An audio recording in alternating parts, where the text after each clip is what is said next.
Sobat JKN, kembali lagi di podcast Kaca Rengat. Let's go. Oke, di podcast kali ini kita bersama tamu spesial. Spesial, nggak pakai telur ya Pak?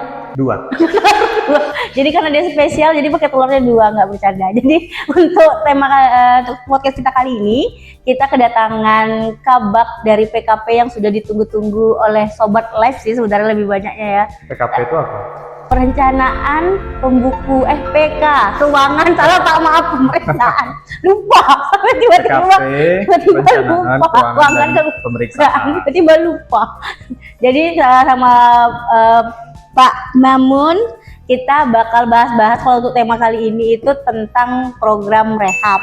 Jadi mungkin Sobat JKN sudah nggak asing dengan namanya rehab ini Pak, karena rehab. kayak karena kan sudah mungkin beberapa Sobat JKN yang sudah sering dengar dengan program rehab. Mungkin untuk lebih jelasnya kita juga pengen tahu nih program rehab itu sebenarnya apa gitu dari Bapak.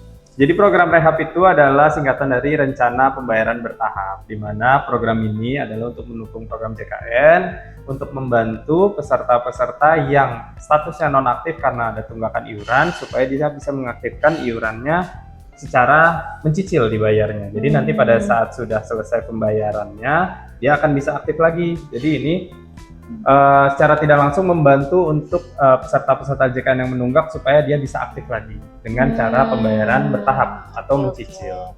Oke, berarti program rehab ini seperti yang sudah Sobat JKN beberapa yang tahu, rehab ini adalah rencana pembayaran bertahap ya Pak ya. Jadi pembayarannya tuh seperti kita mencicil, jatuhnya kayak sama kayak Sobat JKN cicil kendaraan atau rumah gitu kan Pak. Jadi cicilnya secara bertahap. Betul, gitu ya, karena kondisi peserta kita khususnya peserta PBPU atau peserta mandiri itu kan kadang ada kondisi di mana dia lupa membayar atau memang tidak mampu pada saat suatu kondisi dia tidak bisa membayar iurannya secara rutin, kemudian iurannya menggulung, setiap bulan bertambah, kemudian tiba-tiba besar. Karena untuk iuran kita kan maksimal itu tunggakan di 24 bulan. Nah, pada saat mereka mau membayar lagi secara sekaligus, mungkin dirasa berat sekali ini, apalagi ditambah beberapa anggota keluarganya. Misal satu keluarga itu ada 5 anggota, misalnya suami, istri, anak 3. Nah, pada saat menunggak kemudian iurannya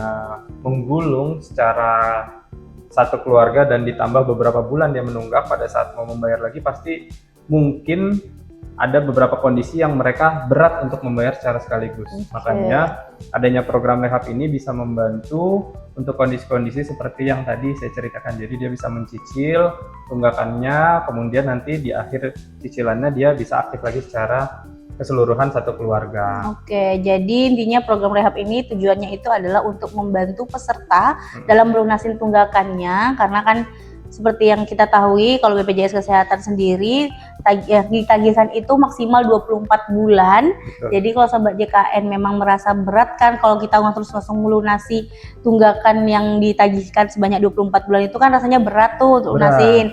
Jadi bisa dimanfaatkan yang namanya program rehab ini, pembayaran bertahap ini. Jadi sama kayak tadi yang sudah sampaikan juga bahwasannya status kepesertaannya itu akan aktif ketika sudah lunas ya Pak ya. Betul. Tagihannya seperti itu. Jadi nanti ini sangat disarankan bagi peserta yang memang maksudnya tuh karena kan kalau misalnya nggak aktif nggak bisa pakai pelayanan kesehatan BPJS ya, belum bisa di cover BPJS. Jadi sangat disarankan untuk peserta JKN yang memang rasanya tidak membutuhkan pelayanan kesehatan dalam waktu dekat ya Pak ya. Jadi dia bisa mencicil tunggakannya, jadi nggak berat untuk bayar tiap bulannya. Seperti itu. Kemudian juga ada nanti nih Pak, kita mau tanya juga nih kalau misalnya rehab ini apakah bisa dimanfaatkan oleh siapa gitu. Misalnya kan rehab ini kan tadi kan kayak sudah Bapak sampaikan bahwasannya ini adalah untuk peserta PBPU atau mandiri. Berarti kan yang bayar iurannya sendiri nih secara mandiri. Cuman peserta itu aja kah yang bisa manfaatkan atau ada dari segmen lain bisa manfaatkan juga? Untuk program rehab sendiri sekarang sudah ada pembaruan untuk program, jadi namanya New Rehab 2.0, di mana sebelumnya memang untuk rehab sendiri itu ditargetkan kepada peserta yang non-aktif di segmen PBPU mandiri saja. Namun sekarang sudah mengakomodir untuk peserta-peserta yang mempunyai tunggakan mandiri sebelumnya dan dia beralih segmen. Contohnya, misalnya ada PBPU mandiri yang sebelumnya punya tunggakan. Itu sebelumnya dia tidak bekerja, kemudian dia bekerja di suatu perusahaan, kemudian aktif sebagai peserta PPU atau peserta penerima upah, namun dia tidak menghilangkan tagihan penunggak dari peserta mandirinya. Dan di situ sudah diakomodir juga untuk peserta-peserta yang kita sebut namanya PBPU alih segmen gitu. Jadi dengan bekerja walaupun dia tidak bisa membayar sekaligus tunggakan yang sebelumnya terbentuk dari jenis kepesertaan pada saat dia mandiri, itu juga bisa diakomodir di aplikasi atau program JKN New Rehab 2.0 ini. Jadi sebelumnya hanya peserta PBPU mandiri, sekarang juga bisa ke peserta yang menunggak di alih segmen gitu. Oke, berarti ini bisa dimanfaatkan ke peserta yang sebelumnya itu dia terdaftar sebagai mandiri, terus punya tunggakan. Misalnya contohnya berarti kayak misalnya contohnya saya misalnya dulunya adalah pekerja mandiri atau yang bayar iuran sendiri. Terus ternyata punya tunggakan, lalu saya sudah bekerja di perusahaan, otomatis kan BPJS saya ditanggung oleh perusahaan dong, karena kan dipotong dari gaji, dialihkanlah ke segmen pegawai swasta, berarti kan Pak ya, dialihkan ke sebagai swasta. Setelah itu berarti tidak menghilangkan kewajiban saya untuk membayar iuran yang dulunya. Nah, karena kalau biar tidak terasa berat untuk melunasi semuanya, bisa dimanfaatkan program rehab ini berarti ya Pak ya. Berarti status kartu saya tetap aktif loh, karena saya kan terdaftarnya pegawai swasta berarti ya. Gitu. Jadi untuk status kepesertaannya tetap aktif sebagai pegawai swasta, namun untuk tunggakannya tetap bisa dicicil. Kalau sebelumnya untuk rehab yang sebelumnya dia belum mengakomodir hal tersebut, tapi untuk yang New Rehab 2.0 ini sudah diakomodir untuk peserta alih segmen seperti itu. Oke, berarti gitu ya Sobat JKN-nya. Jadi kalau Sobat JKN ada tunggakan iuran di mandiri, tapi kemudian sekarang sudah bekerja, sudah ditanggung perusahaan nih, BPJS-nya, gaji sudah dipotong dari perusahaan, otomatis kan Sobat JKN bisa ngecek juga ya Pak ya, di kas kartunya sudah aktif, tapi ada keterangan situ ada tunggakan. Nah itu bisa dimanfaatin banget namanya program rehab ini ya Pak ya, karena kan dia iuran berjalan kita sudah dibayar dari potongan gaji, tapi yang tunggakan yang kewajiban kita yang dulu itu bisa dilunasi atau dibayar secara cicil, betul ya Pak ya. Betul. Gitu. Jadi kita juga buat JKN juga pasti kepo nih Pak, kalau misalnya seandainya kondisinya kayak gitu, apakah dia tetap bisa pakai pelayanan, karena kan dia ikut rehab nih, tapi memang dia sudah terdaftar perusahaan.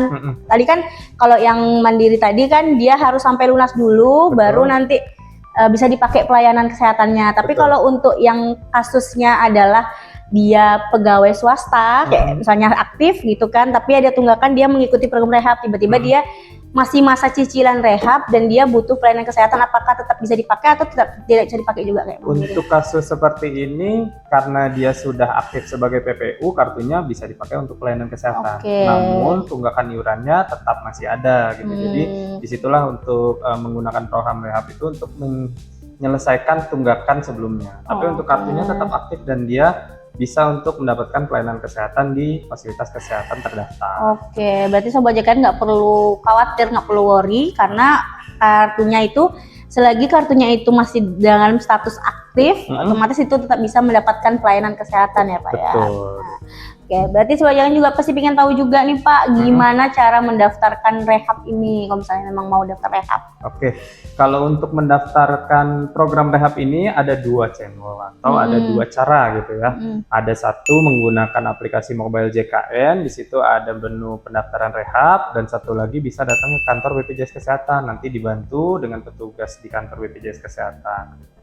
Nah, untuk pendaftaran program rehab ini itu minimal cicilan di 4-24 bulan, dan minimal untuk mencicilnya itu 2 bulan. Jadi skemanya seperti ini mungkin.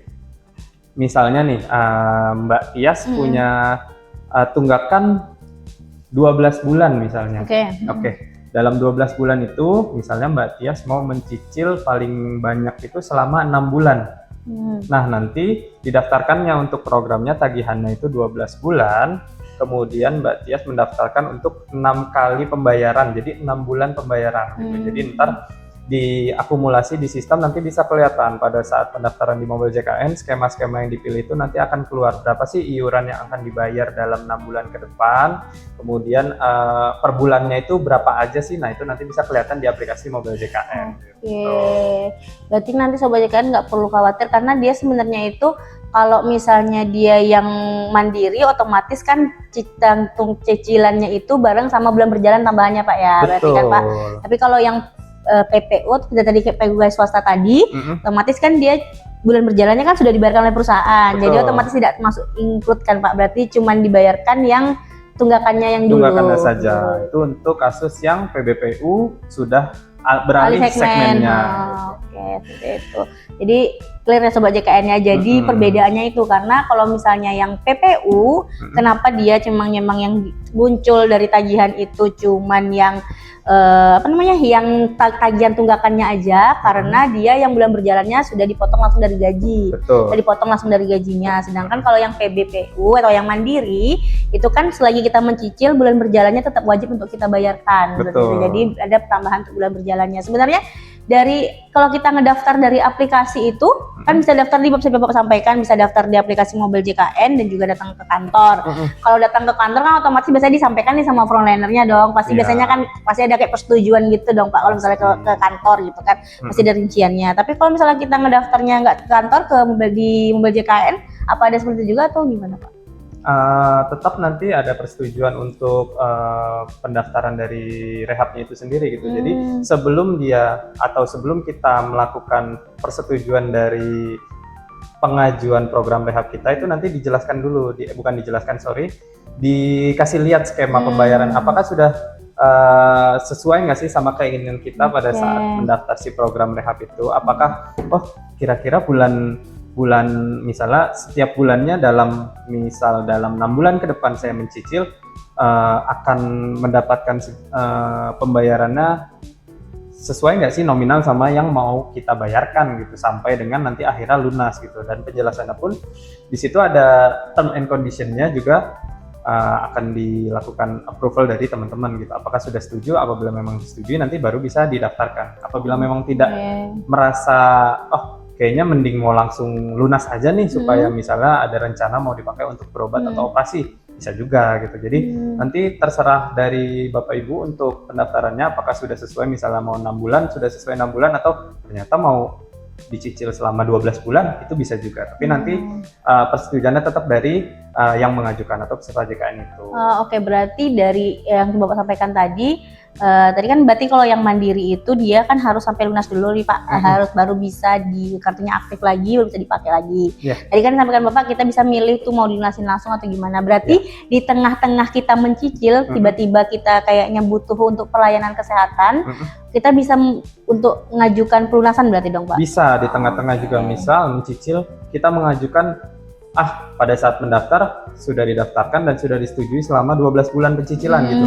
Ternyata di bulan ke-6 pada saat mau membayar, ternyata kartunya mau dipakai nih gitu. Ternyata ada mau operasi bulan depan gitu. Nah, terus berubah pikiran pada saat bulan ke-6 mau mencicil, ternyata mau langsung lunas saja, dan itu bisa diakomodir di program rehab ini gitu. Jadi teman-teman nggak usah takut pada saat pencicil itu tidak dikunci. Teman-teman mendaftar misal 12 bulan harus pada saat 12 bulan dan pada saat di akhir pembayaran itu baru bisa dipakai. Tapi kalau di tengah bulan pembayaran teman-teman mau melunasi itu bisa. Jadi nanti kartunya bisa langsung digunakan gitu, untuk pelayanan kesehatan di fasilitas kesehatan.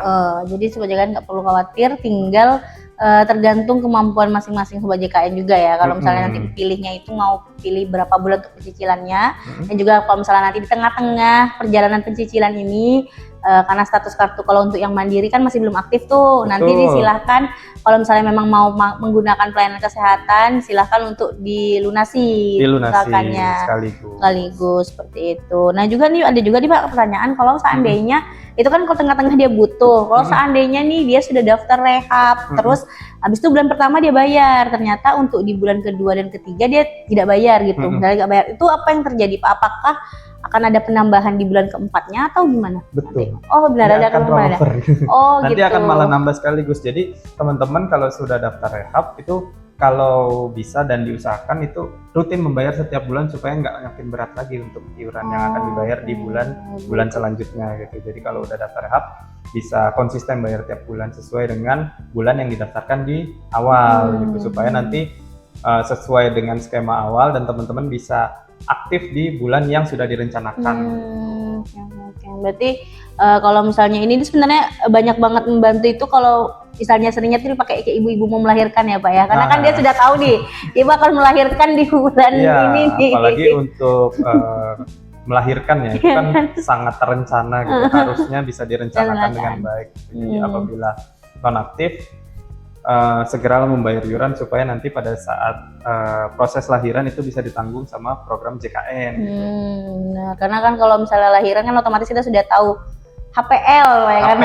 HPL. Jadi kita udah tahu ya. HPL. Jadi udah tahu HPL-nya kapan, jadi bisa banget dimanfaatin program rehab ini untuk sobat JKN yang berada di segmen mandiri. Dan juga tidak menutup kemungkinan untuk yang PPU atau yang terdaftar sebagai pekerja penerima upah kalau sebelumnya itu adalah peserta mandiri atau sebutnya kan PBPU alih segmen ya Pak ya. PBPU alih segmen. PBPU alih segmen. Kalau misalnya seandainya memang sudah terdaftar di itu, jadi silahkan lunasi tunggakan yang mandirinya dengan memanfaatkan program rehab juga, karena kan lumayan meringankan untuk pembayaran tiap bulannya. Jadi nanti ketika mana tahu tidak ditanggung perusahaan lagi, nanti mau beralih lagi ke mandiri, jadi nggak berat untuk lunasi tunggakan sebelumnya. Karena kalau kita mau balik lagi ke mandiri nggak bisa kalau ada tunggakan. Ya kan Pak, jadi dia harus lunasi dulu tunggakannya. Jadi untuk menghindari hal itu silahkan dimanfaatkan sebaik-baiknya program rehab ini. Kemudian ini ada kemarin banget di hari Senin Pak, kita kan baru live TikTok kemarin Pak. Jadi ada pertanyaan dari, kita udah janji nih sama sobat JKN bakal menjawab pertanyaan yang dibombardir itu, pertanyaannya itu. Jadi play ulang terus sama sobat JKN pertanyaannya tuh. Ini memang agak di luar topik tentang iuran PPU, tapi pertanyaannya itu adalah kenapa untuk BPJS Kesehatan segmen, dia spesifik kemarin bilang segmen PNS. Nah, segmen PNS kenapa bisa berkali-kali dipotong iuran untuk BPJS katanya gitu. Dia bertanya itu. Berkali-kali potong iuran? Iya, katanya berkali-kali dipotong iurannya untuk BPJS katanya gitu. Katanya gitu ya. Kata ibunya bertanya gitu. Mungkin pertanyaannya agak bingung dijawab, cuman mungkin saya jelaskan skema pemotongannya dulu. Mungkin maksudnya dia banyak tunjangan yang dipotong atau gimana? Iya, gitu mungkin kayaknya gitu deh maksudnya berganti. Baik, kalau untuk PNS itu dia masuk dalam kategori, kalau dalam program JKN itu ada namanya PPUP atau pekerja penerima upah pemerintah. Jadi untuk PPU itu ada dua jenisnya, yaitu PPUBU, yaitu pekerja penerima upah badan usaha, dan PPUP, yaitu pekerja penerima upah pemerintah. Nah, dalam skema pemotongan untuk iuran JKN di segmen PPU ini itu ada dua komponen, yaitu 1% dan 4%, di mana 1%-nya itu dibayarkan oleh si pekerja atau dipotong dari gaji si pekerja, kemudian 4%-nya itu ditanggung oleh pemberi kerja. Kalau di badan usaha itu mungkin ditanggung oleh perusahaannya, tapi kalau untuk si PNS atau ASN itu ditanggung oleh Pemdanya lah, kita bilang gitu ya. Nah, untuk yang dimaksud sama pertanyaan tadi, mungkin kok banyak dipotongnya berkali-kali gitu ya, mungkin. Sebenarnya ini ada dasar pemotongannya, di mana kalau aturannya itu ada di Permendagri nomor 70 tahun 2020, di mana di situ ada dasar pemotongan iuran untuk PNS daerah atau ASN lah kita sebut ya. Di mana itu ada beberapa komponen yang dipotong, salah satunya itu ada gaji pokok, kemudian ada tunjangan keluarga, ada tunjangan jabatan, ada tunjangan profesi, dan tambahan penghasilan dari PNS itu sendiri gitu. Jadi untuk pemotongannya sendiri itu ada plafonnya, jadi nggak semena-mena kita langsung potong berapa sih yang mereka dapat total langsung kita potong, nggak. Jadi untuk PPU sendiri itu batas atas untuk pemotongan itu di angka 12 juta, di mana apabila dia sudah melewati angka 12 juta yang dia terima secara keseluruhan, baik dari gaji pokok dan tunjangan lain-lain, tetap yang dipotong dasar pemotongannya ada maksimal 12 juta. Jadi mungkin yang dimaksudnya pertanyaan tadi, kok berkali-kali dipotong gitu, karena pembayarannya mungkin yang diterima pun nggak sekaligus secara pembayarannya. Kayak misalnya kalau di badan usaha mereka mungkin menerima gaji 1 kali dalam sebulan, tapi kalau untuk PNS mungkin kan ada beberapa tahap, dan pemotongannya juga nanti pada saat dia terima potong, kemudian dipotong. Seperti salah satunya ada TPG kita sebut, atau tunjangan profesi guru, atau mungkin kalau di ranah kesehatan seperti di puskesmas atau di RSUD mungkin ada potongan untuk jasmed atau jasa medis gitu. Jadi bukan dipotong berkali-kali setiap dia terima ada uang penghasilan yang dia terima langsung kita potong, tidak. Tapi untuk pemotongan itu sendiri ada plafon 12 juta. Apabila dia sudah lebih 12 juta tetap kita potong maksimal 12 juta. Skemanya misalnya 1% pemotongan dari gaji si pekerja itu, si ASN itu misal karena 12 juta. Jadi 1%-nya itu 120.000. 120.000 itu maksimal potongan untuk 1%, di mana 120.000 itu bisa untuk mengcover 5 orang. Siapa sih 5 orangnya itu? Ada suami, ada istri. Ini tergantung siapa yang menjadi ASN-nya. Gitu. Atau memang dua-duanya bekerja. Jadi ada suami, ada istri, ada anak 3. Nah, gitu. Dari 120.000 itu dibagi 5, jadi itu bisa mengcover untuk 5 orang si keluarganya gitu. Jadi nggak langsung potong. Jadi dia maksimal tetap ada 12 juta sesuai dengan Permendagri. Jadi kita ngikut sesuai dengan regulasi yang ada ya Pak ya, sesuai dengan Permendagri tadi. Jadi sebenarnya itu adalah batas maksimum dari PPU itu 12 juta kalau gajinya ya Pak ya. Berarti paling tinggi banget itu untuk pembayaran iuran BPJS itu sebesar 120.000, itu paling tinggi banget ya. Untuk saat ini ya, karena plafonnya masih 12 juta. Plafonnya masih 12 juta. Jadi paling tinggi banget itu 120.000, tapi 120.000 itu bisa mengcover 1 orang istri, dan suami sama 3 orang anak. Jadi yang pesertanya itu adalah yang pekerjanya, berarti kan pekerjanya. Itu untuk iuran 1%. Nah, untuk 4% ditanggung oleh perusahaan atau oleh pemerintah daerah tempat ASN itu bekerja atau pusat. Ya. Jadi yang gaji yang dipotong oleh peserta Sobat JKN sendiri itu adalah cuma 1% ya Pak ya dari 1% gajinya. Mungkin dari yang diterima seperti itu. Jadi sebenarnya bukan dipotong berkali-kali, tapi karena memang penerimaan kalau dari PNS sendiri itu ada berapa tahap gitu. Dia bukan gaji yang langsung satu bulan dapat gaji gitu, dia nggak kayak gitu ya berarti ya. Jadi makanya dia disesuaikan gitu dengan seperti itu.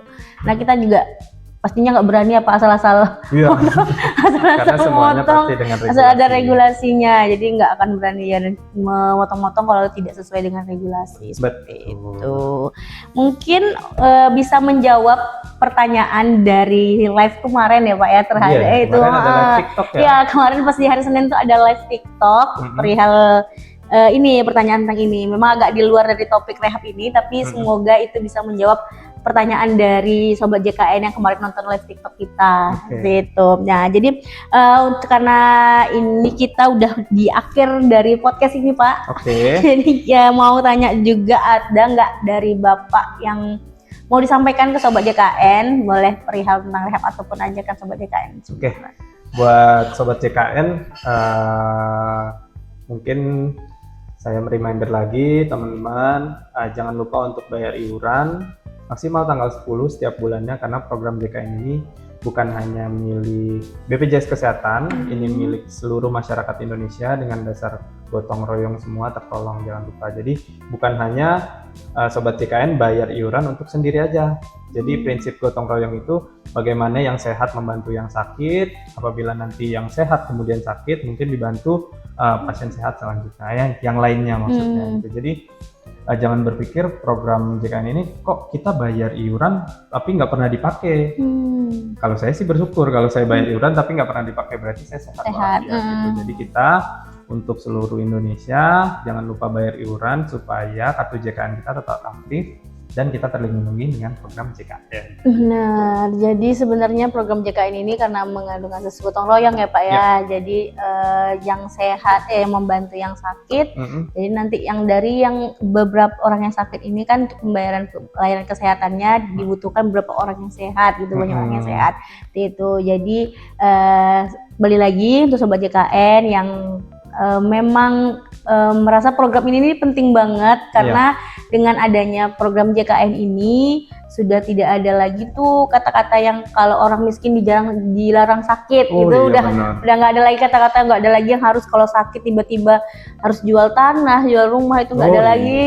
Jadi kita itu udah nggak ada lagi. Jadi sebenarnya program JKN ini milik kita semua, semua masyarakat Indonesia, seluruh masyarakat Indonesia. Indonesia bisa memanfaatkan program JKN ini. Jadi besar harapan kami bahwasannya agar tetap sustain ya Pak ya, sustainabilitas itu tetap terjaga dan berlanjut program ini. Mohon dukungan oleh seluruh sobat JKN untuk rutin membayar iurannya dan juga bisa banget untuk dimanfaatin program rehab ini. Betul. Karena dia bisa meringankan untuk bisa dicicil secara bertahap, jadi nggak perlu langsung membayar sekali banyak. Betul. Seperti itu. Jadi program-program yang ada dari BPJS Kesehatan ini silahkan dimanfaatkan dengan baik dan juga dipergunakan dengan sebaik-baiknya, karena dengan gotong royong semua tertolong. Mungkin cukup sekian podcast kita dari ini dengan tema rehab. Semoga dapat menambah edukasi seluruh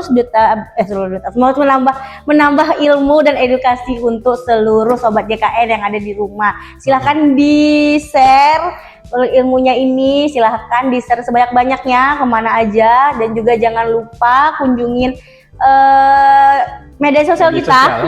Media sosial kita ada di Instagram, TikTok, dan juga di YouTube. Itu sama namanya semua KC Rengat. Silahkan. Dan juga nanti kalau misalnya sobat JKN ada yang mau dikasih saran gitu, kayak temanya tentang ini gitu, boleh banget. Dan juga bisa juga tuh untuk nampung pertanyaannya di kolom komen tuh bisa, atau nanti silahkan aja kalau mau dijawab langsung itu bisa di live kita ya Pak TikTok, ya. Ya, live TikTok setiap hari Senin jam 4 sore sampai jam 5 sore. Jadi sekian. Terima kasih ya Pak Mamon jadi narasumber kita tuh hari ini, dan juga terima kasih untuk semua sobat JKN yang sudah menonton. Dadah, sampai jumpa di podcast berikutnya. Dadah. BPJS Kesehatan.